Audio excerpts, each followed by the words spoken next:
Beneath these roofs, there are more square feet of car production than at any other factory on Earth. Making a car, it's the great master arts of the 20th century. The Wolfsburg plant in Germany has over 12 miles of automated assembly lines manned by around 6,000 high-tech robots. It takes really ingenious engineering to make everything happen smoothly. Every 16 seconds, a finished car leaves the production line. Even that is not enough. The plant now aims to build 1 million cars per year. From the outside, it's impossible to tell what engineering innovations could make this incredible target a reality.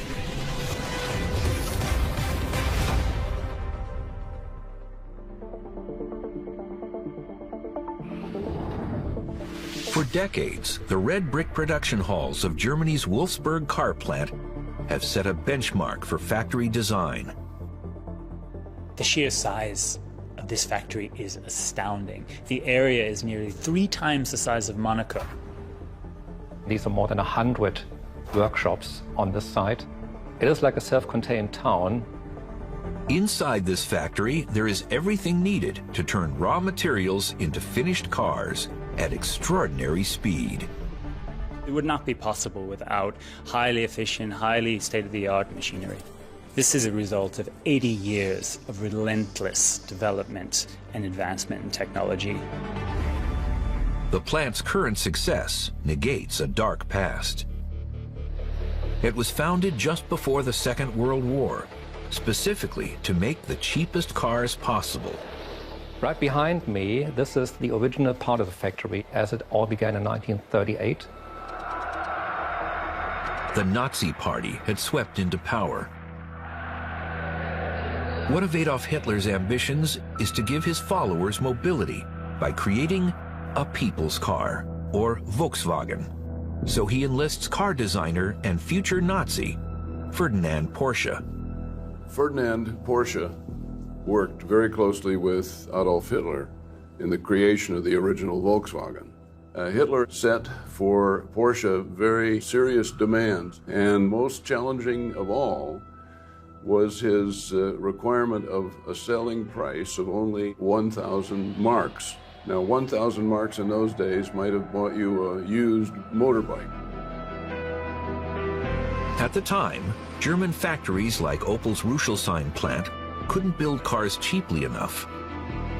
There was only one solution: a brand new plant built for a revolutionary type of manufacturing. If you want to make a large number of cars quickly and cheaply, then mass production is really the only game in town. Real mass production was not known in Germany. Porsche realized that if he were going to meet these goals, he would need to know more about how American cars were manufactured. Porsche heads to America to meet Henry Ford, the mass production expert. His Rouge River plant is legendary for speed and efficiency. And crucially, it has its own rail network. Porsche took away from America the most advanced production facilities and concepts that existed at the time. And they incorporated them in the design of the new factory. But the Nazis had a problem: where to build their new factory. It had to be centrally located and have good transport links. They settled on Lower Saxony, an area well served by railways and close to an iron mine. Well, the site was situated here because it was in the middle of Germany in 1938, and everything that was needed to manufacture cars was available out of a surrounding distance of around 30 miles. Construction begins on one of the Third Reich's most ambitious projects. Taking their cue from Ford's factories, they build an imposing function-driven complex with regular bastion-like external stairwells, skylights throughout, and even a dedicated power station. The production volumes that they aimed to reach, up to 800,000 cars a year, were far in excess of anything in Europe, and in fact exceeded most of the car production by companies in America.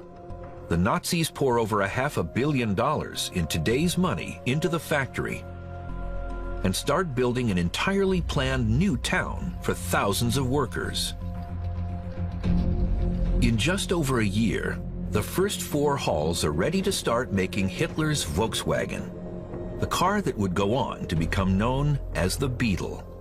They invested in the very, very best equipment. They had an extremely advanced press shop. They had one big press that could stamp out the whole roof of the Beetle. But Hitler then starts the Second World War, and the Wolfsburg factory is repurposed to make military vehicles and munitions. The Nazis staff it with forced workers. Many come from concentration camps, and they are brutally treated by the factory's SS guards. In 1944, the factory is almost destroyed. During the war, the factory was bombed, and a fully loaded Lancaster bomber had piled into the biggest hall and gone through the roof and caused tremendous damage.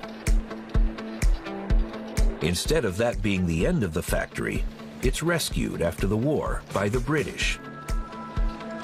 In 1945, Major Ivan Hurst oversees repairs and arranges the order of 20,000 of the strange cars the plant had been designed to make.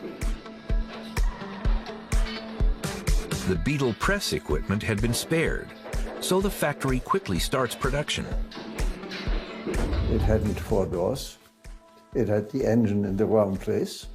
It had not enough trunk space. It had not enough heating. But fortunately, the customers from all over the world decided differently. We started producing first in December 1945, and 10 years later, we produced the first million Beetles, which was an unheard number in Europe. Despite its failings and its association with a Nazi dictator, the Beetle becomes a worldwide sensation. By 1972, it is the biggest-selling car of all time. And as its popularity grew, so too did the Wolfsburg factory. Today, it has more than tripled in size. It spreads across 70 million square feet, the largest area of any single car plant in the world. The brick production halls still form the heart of the operation. But the Beetle presses have been replaced with 4 gigantic press shops, making almost 500,000 body parts per day. And the assembly lines are now staffed by about 6,000 high-tech robots.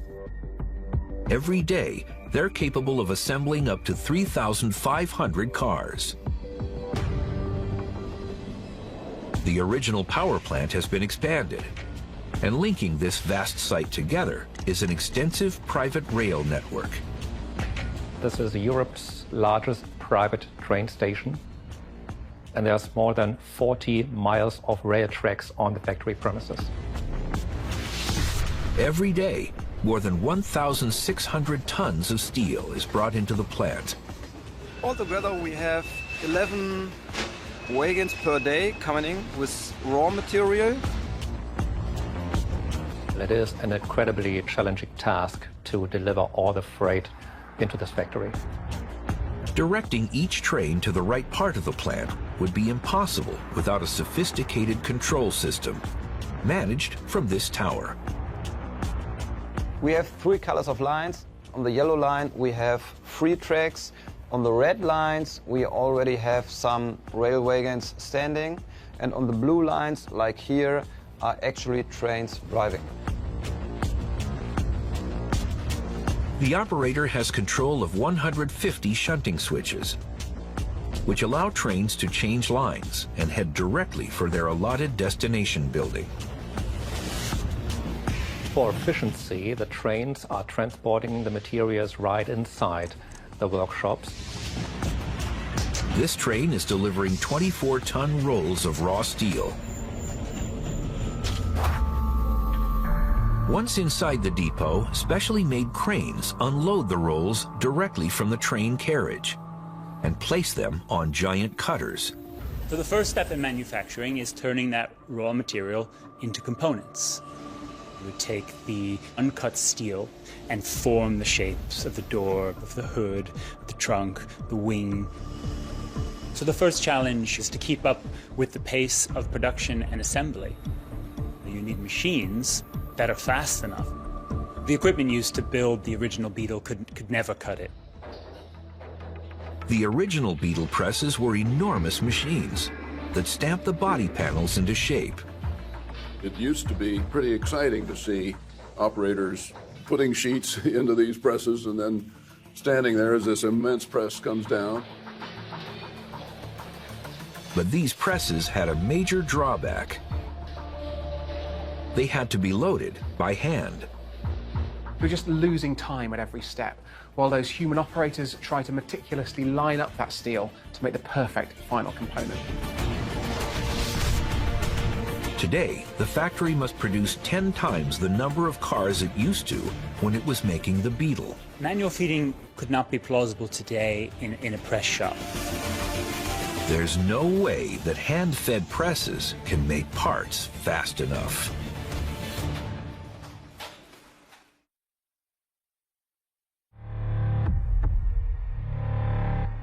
Germany's Wolfsburg car plant is more than 16 million square feet larger than its nearest rival, South Korea's Ulsan Auto Factory.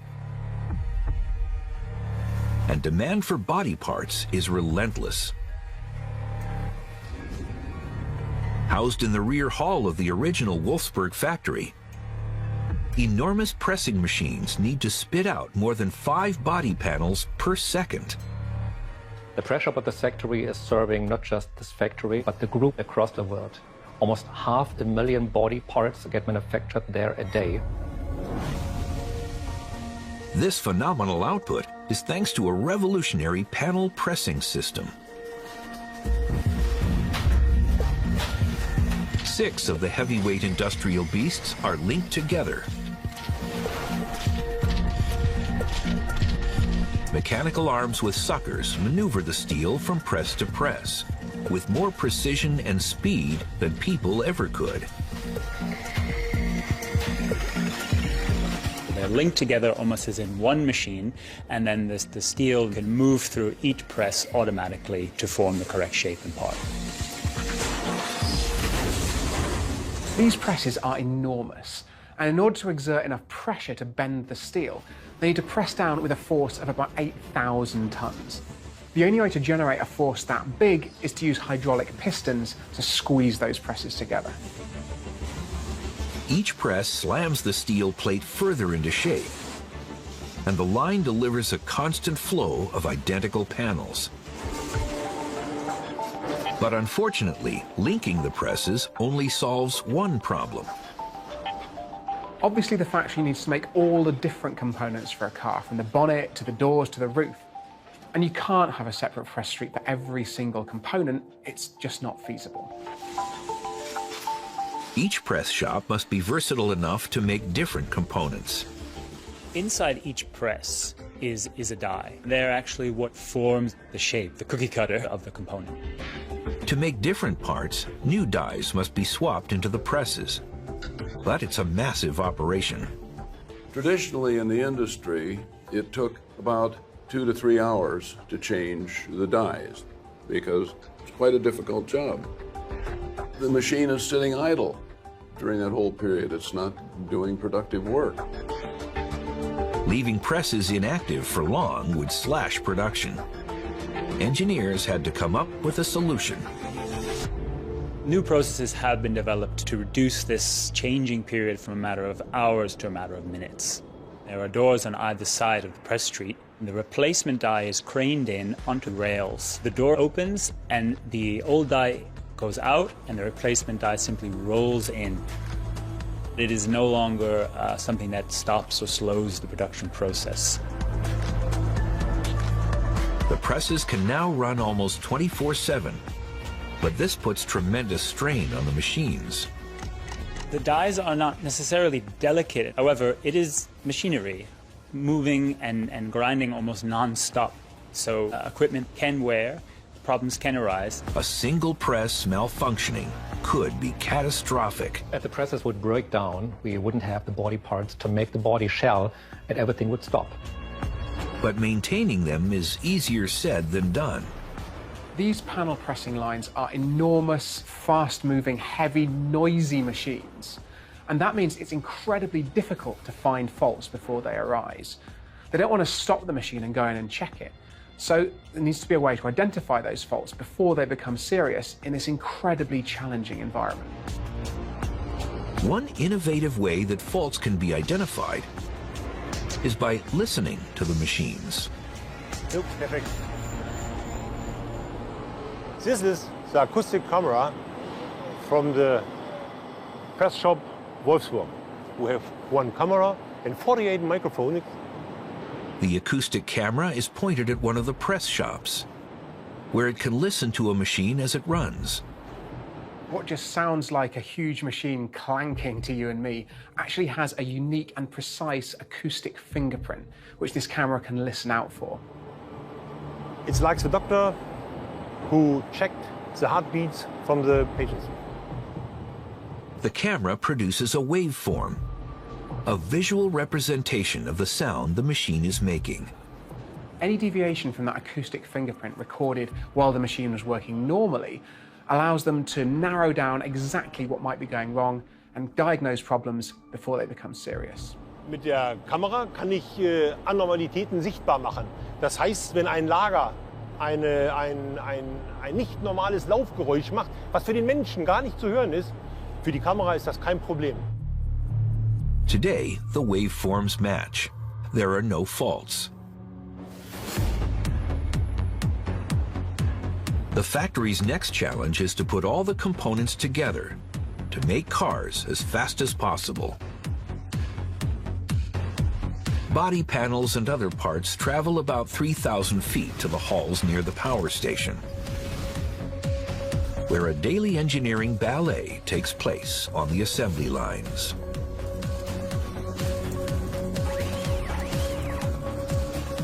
So Wolfsburg's goal is to increase production to nearly 1 million cars a year. But to get anywhere near that number, it means employing robots, and in their thousands. Each car comprises around 10,000 components, so putting them together is a Herculean task, even for a forest of high-tech robots. This can be like watching a great performance. The sounds moving in sync, in harmony, and the dancing across the rhythms. It's almost like a hypnotic state, although it's super highly programmed and planned right down to the last detail. Each individual part must be fixed not just in the right place, but also in the right order. And this largely automated assembly line is one of the fastest there is, the result of an extraordinary evolution. Assembly lines are absolutely central to the concept of mass production. They allow creating a product to be split up into a series of discrete steps, and then they can work one after the other, continuously assembling products as rapidly, efficiently, and cheaply as possible. The first assembly lines revolutionized car production with a simple idea. Instead of making workers move from one stationary car to another, the car moves on a conveyor to stationary groups of workers. This did create a big increase in efficiency, but really it was nothing compared to what we would later see with the introduction of robots and automation. But programming robots to be faster than people is a difficult, highly complex task. So the human has hundreds of thousands of years of trained experiences, visually, sensory, and motor skills. And to put this into a robot is very challenging.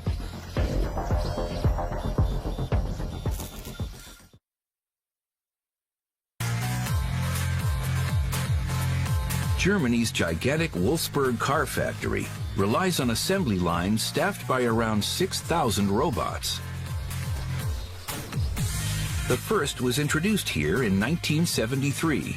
It could only perform simple welds. Just a few years later, robots are omnipresent on assembly lines. But the brute force some are capable of is a serious hazard.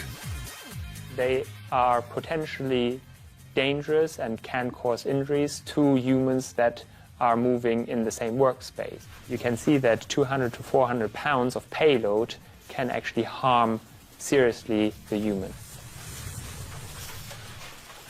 There have been fatalities.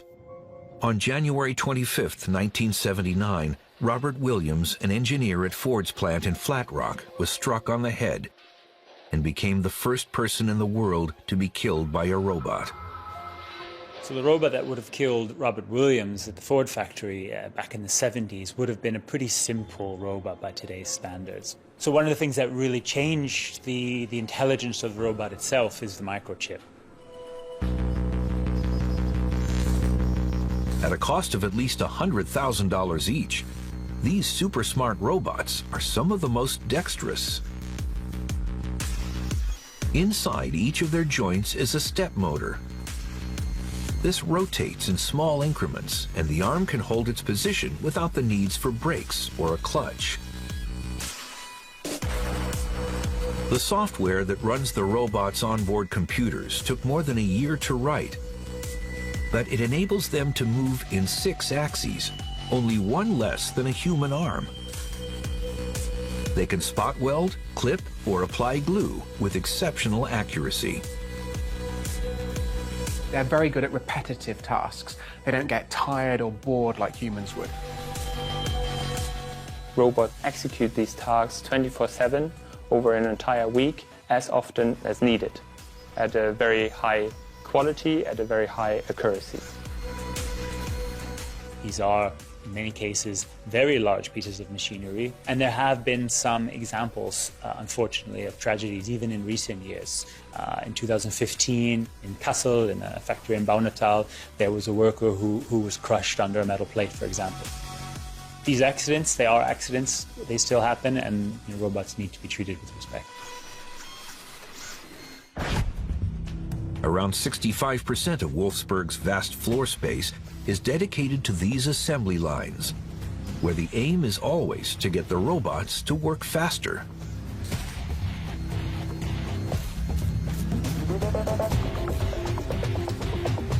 But the relentless high output can become the victim of its own success.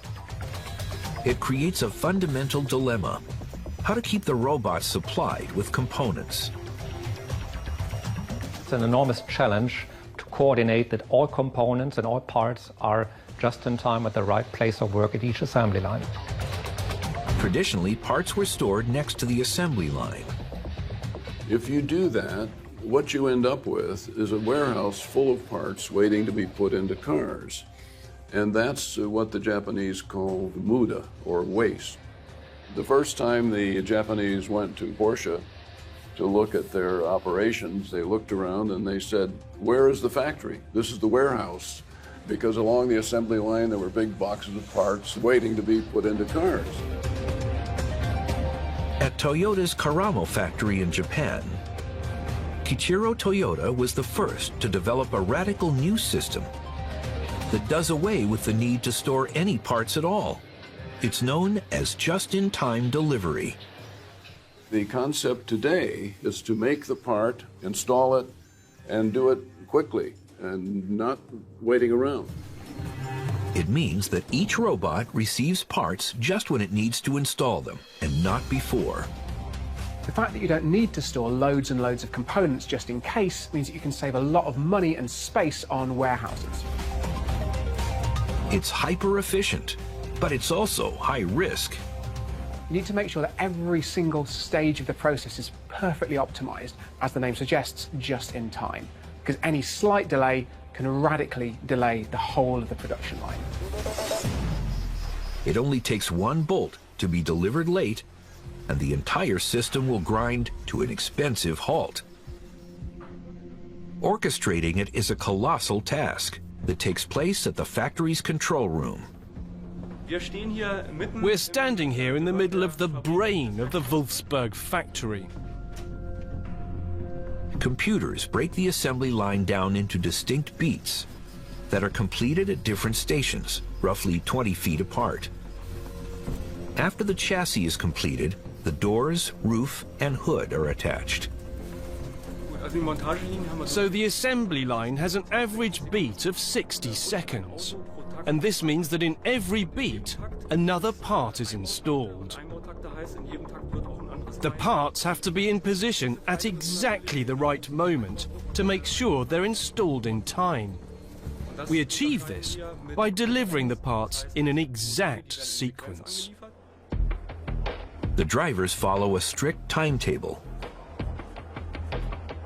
But there are over 10 miles of potential delivery points in the factory. The robot waits for no man, or machine for that matter. The factory roof is fitted with a monorail system capable of delivering 100 parts per hour. Any mistakes will cause problems for robots further down the line. But that's nothing compared with the danger inside the sealed paint shop.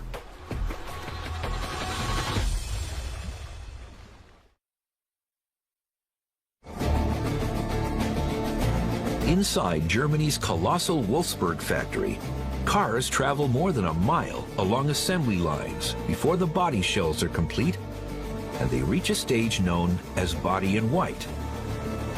The cars then head north, past the power station, to a hall that's too dangerous for workers to enter. In a modern factory like Wolfsburg, there are indeed several stages of production in which there are almost no people at all.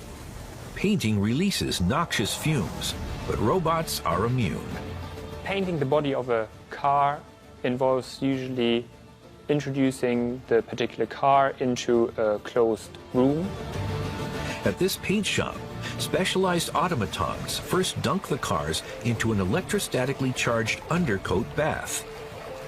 There are no health issues because we don't have any humans inside this workspace, so the human is actually protected from all these fumes. Automated gas burners then warm panels to aid the adhesion of top coats.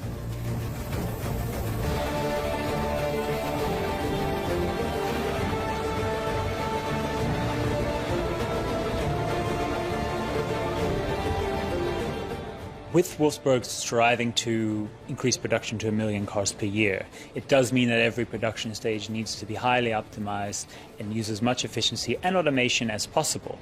However, that doesn't actually mean that every stage and process is currently automated, nor will it necessarily be automated. In addition to all the robotics, the plant has a workforce of more than 60,000 people. The most complex process is building the powertrain. It takes a battalion of highly skilled workers to turn the engine, clutch, gearbox, and drive shaft into a single unit. The powertrain in a modern car is incredibly complicated because it's made of loads of different components, everything responsible for getting that power from your fuel and converting it into motion. It has its own dedicated assembly line, which must be perfectly coordinated with the car body it will eventually be installed in. This is a high-risk process, the ultimate just-in-time delivery. There's no room for error. Every car has its own unique powertrain, and it has to meet the line at exactly the right point for the assembly process. To make it even more of a challenge, the body and the powertrain are made on different floors. So the powertrain is made right below this level. There's another level of the production where the engine, the gearbox, the exhaust, the axles, brake lines, where everything is put together to one unit. Timing is everything. Each of these skilled technicians has to know exactly how long they can spend on each task. Before the chassis and the powertrain come together, the chassis is basically just a rather elaborate lump of metal. When those two things do finally join is known as the wedding.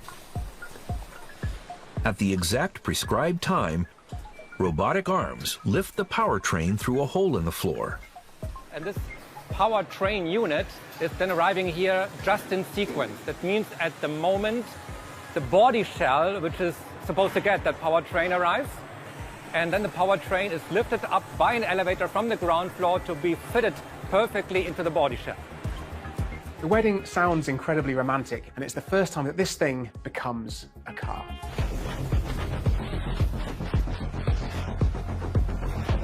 The powertrain is like the groom, and in this case, just happened to be a white bride.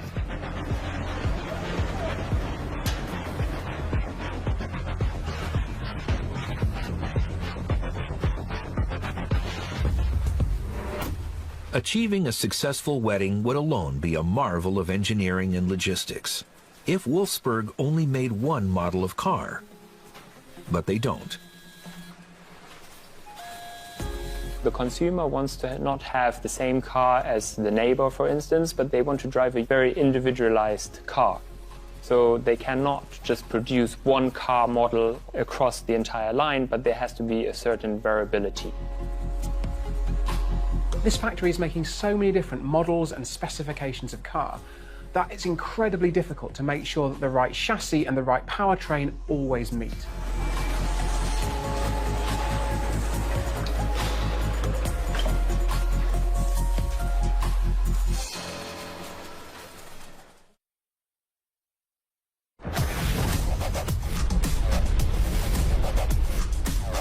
One of the reasons for this factory's exceptionally high output is that different models of car can be built on the same assembly line.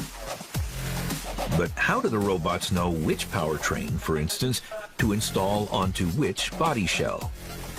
The robots on the line are actually capable of making multiple different types of cars. And in Wolfsburg, we see 6, 7 different models, and several of those models come down the exact same assembly line. And the way these robots are so adaptable and can be programmed in so many different functions is really quite amazing. Every chassis might look similar, but as each one enters the assembly line, a scanner reads a tiny tag attached to its rear, called a radio frequency identification tag, or RFID.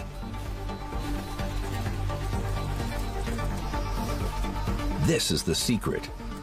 The tag holds all the information needed to build the car. The model, the specific set of components, even the color. They are very similar in a way to the barcodes that everyone knows from the supermarkets. However, these chips are more intelligent. So the body tracking system, our RFID system, is telling in each and every station what model, what car, what style. As you can imagine, the sunroof is different than a full roof. A right steering wheel car is different than a left steering wheel car. The data the RFID stores enables the robots to be programmed to make quite different models right next to each other. So in total, there are 4 production lines in Wolfsburg. We are assembling not just the Volkswagen Tiguan and the Volkswagen Touran. We are assembling here also a car which is not labeled on a VW sign, the Seat Tarraco. There are so many variations that the probability of 2 identical cars being made next to each other is minute. Theoretically, it happens once a year that 2 twin cars are leaving the production of this facility. Crucially, this adaptability future-proofs the plant, because it means that as soon as a new model is approved, it can go straight into production. We're not just building cars at this facility, we have to keep ahead of the game. That means we always have to design and create new cars for our customers.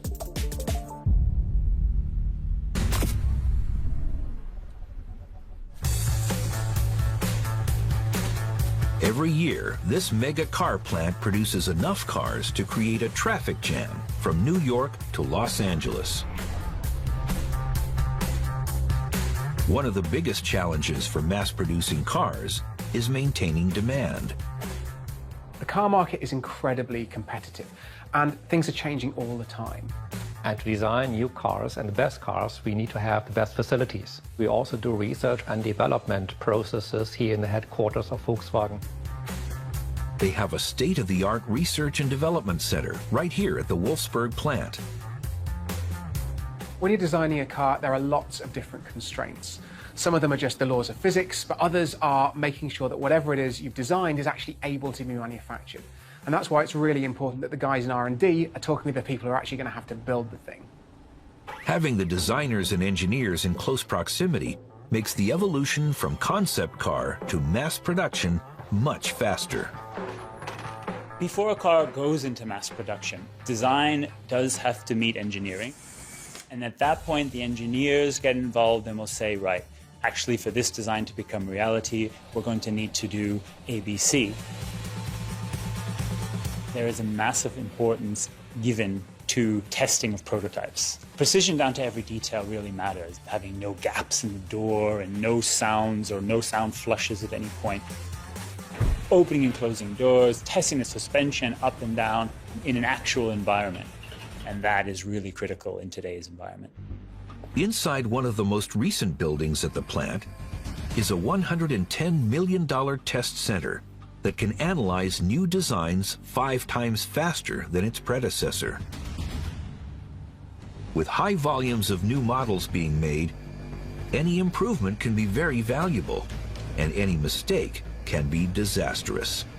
Computer simulations are one thing, but the acid test is to put it in a wind tunnel.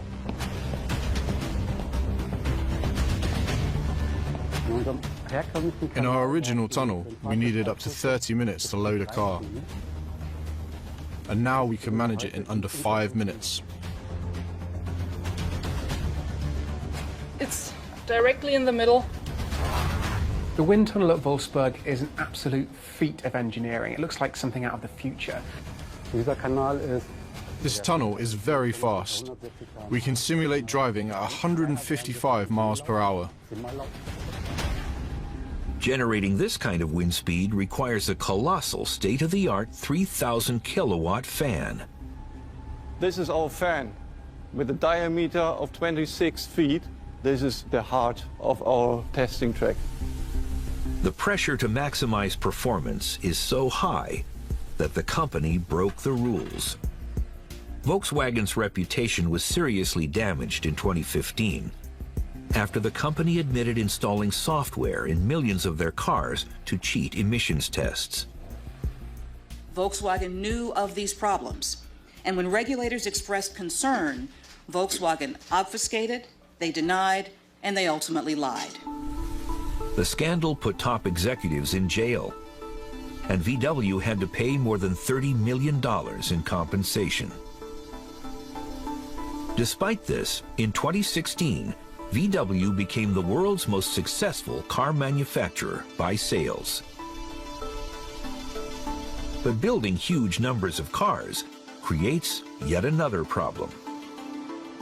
It's really critical to remember that the work does not end at the end of the line. We don't build cars just in case we sell them. You'd overrun the factory. There's only so much space available, and how much of that space do you really want to give to turn into a parking lot?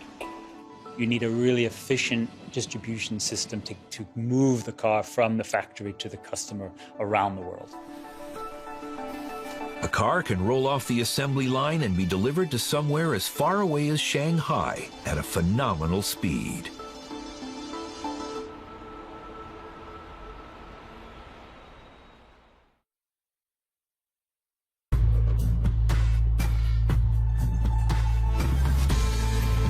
Wolfsburg builds so many cars that simply shifting them off the site is an industry in itself. The solution is pretty neat, if not challenging. The same network that brings in the raw materials brings the finished vehicles out, and that's principally the trains.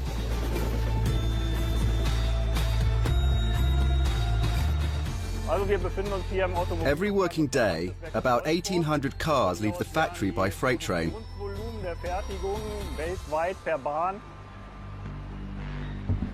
The challenge is to keep each train's waiting time to the minimum.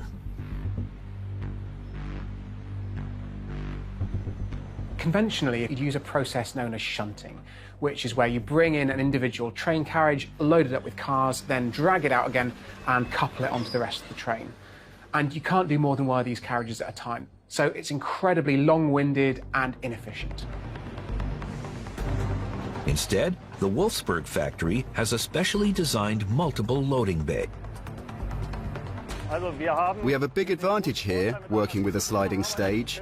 It means that we can do 3 work processes at once. First, cars are driven onto an empty carriage.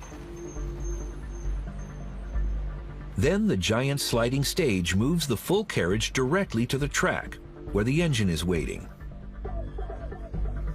At the same time, cars are driven onto the next empty carriage. The upshot of this basically is that they can load multiple carriages in much quicker succession.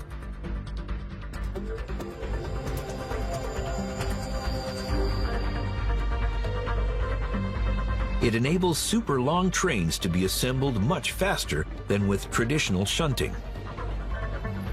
Every day, around 180 loaded carriages leave the factory. But not all customers want their cars delivered.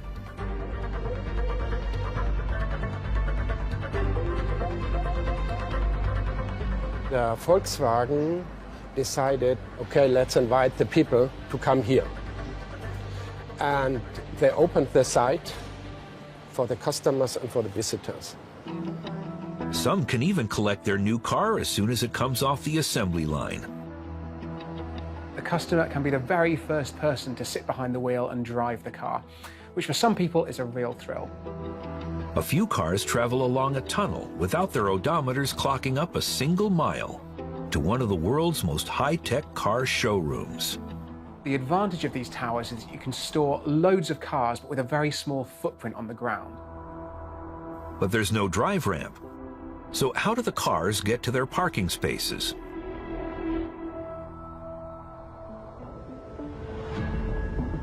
Inside each tower is an automated elevator.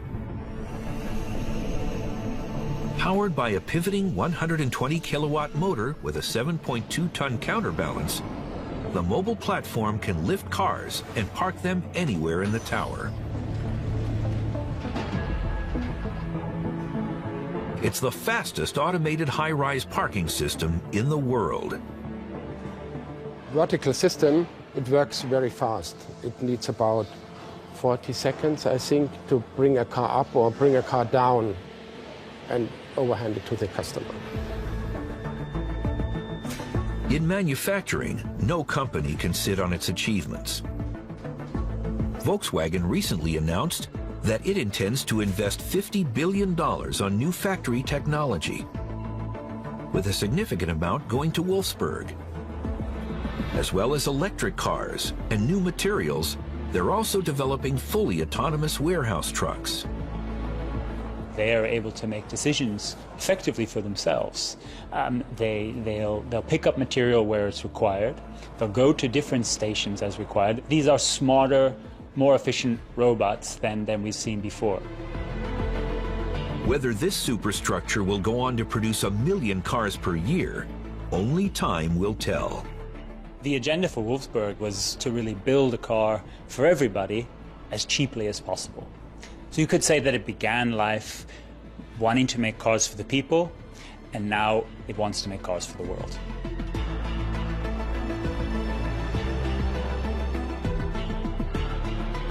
The plant may have had a dark history and more recently been embroiled in scandal. But with its commitment to smart technology, it's still as ambitious as ever.